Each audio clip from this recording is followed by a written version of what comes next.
হোলী গীতৰ সুৰত দ্বিতীয় বৈকুণ্ঠপুৰীত পৰিণত বৰপেটা।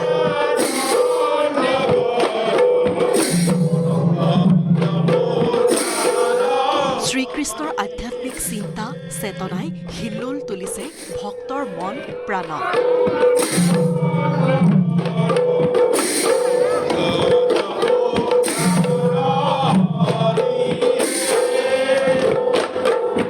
কেইবাশ লোকৰ সমাগম বৰপেটা সত্ৰত। সোমবাৰৰ পৰা আৰম্ভ ঐতিহ্যমণ্ডিত বৰপেটা সত্ৰত শ্ৰীকৃষ্ণৰ দৌল মহোৎসৱ। সত্ৰীয়া ৰীতি আৰু পৰম্পৰা অনুসৰি ঐতিহ্যমণ্ডিত বৰপেটা সত্ৰত 5দিনীয়া কাৰ্যসূচীৰে আৰম্ভ দৌল মহোৎসৱ।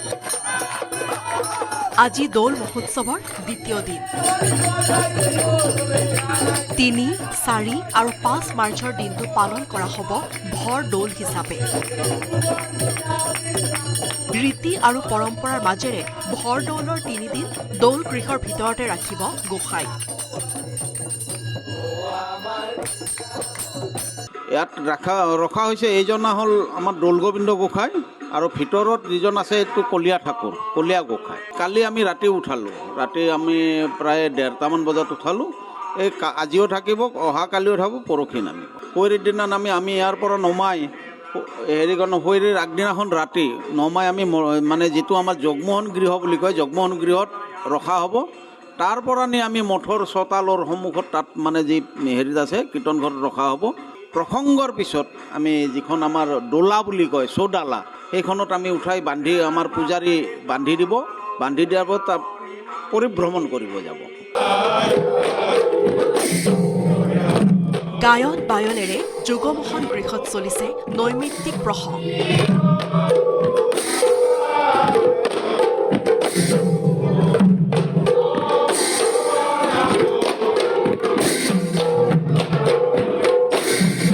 মাৰ্চত অনুষ্ঠিত হ'ব ৰঙে ৰসে একাকাৰ হোৱা উৎসৱ সুৱেৰী অৰ্থাৎ ফাকুৱা। পৰম্পৰা অনুসৰি সুৱেৰীৰ আগদিনা পৰ্যন্ত আবিৰৰ ৰঙৰ পৰা আঁতৰত থাকিয়ে পালন কৰিব দৌল মহোৎসৱ। বুঢ়া সত্ৰীয়াই গোসাঁইক ফাকু দি আৰম্ভ কৰিব সুৱেৰী উৎসৱ।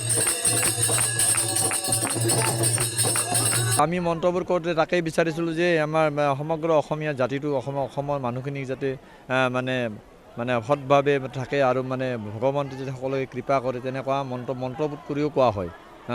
সমস্ত সমস্ত মানৱ জাতিৰ মংগলৰ কাৰণে লগতে অসম তথা ভাৰতবৰ্ষৰ বিভিন্ন প্ৰান্তৰ মানে লোকসকলৰ কাৰণেও মংগল কামনা কৰা হয়। গোসাঁই দৌলত যেতিয়া ফাকু দিয়া হয়, ফাকু দিয়াৰ আগতে মন্ত্ৰবোধ কৰি তেনেকৈ কোৱা হয়।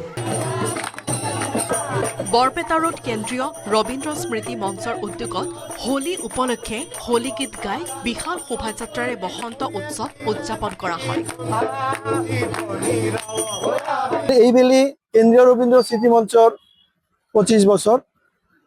আজিৰ পৰা 25 বছৰ আগত এই কেন্দ্ৰীয় ৰবীন্দ্ৰ স্মৃতি মঞ্চ নামেৰে এটা সংগঠন গঢ়ি উঠিছিল, যি নেকি ৰবীন্দ্ৰ নাথৰ ভাৱ আদৰ্শ তেওঁৰ সৃষ্টিৰাজিক জীয়াই ৰাখিবলৈ এই অনুষ্ঠানৰ সৃষ্টি হৈছিল। দৌল মহোৎসৱ উপলক্ষে উখল মাখল পৰিৱেশে বিৰাজ কৰিছে বৰপেটাত। দৌল মহোৎসৱ উপলক্ষে আহিবলগীয়া ৰাজ্যৰ ভিন্ন প্ৰান্তৰ অতিথিক আদৰিবলৈ সাজু বৰপেটাবাসী ৰাইজ। বৰপেটাৰ পৰা ধনজিত কুমাৰ দাসৰ report, news 18 Assam north east.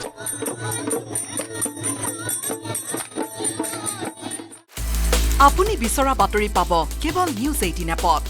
News 18 app download কৰিবলৈ স্কেন কৰক এই QR কোড। গুগল প্লে ষ্টৰতো পাব এই নিউজ 18 এপ।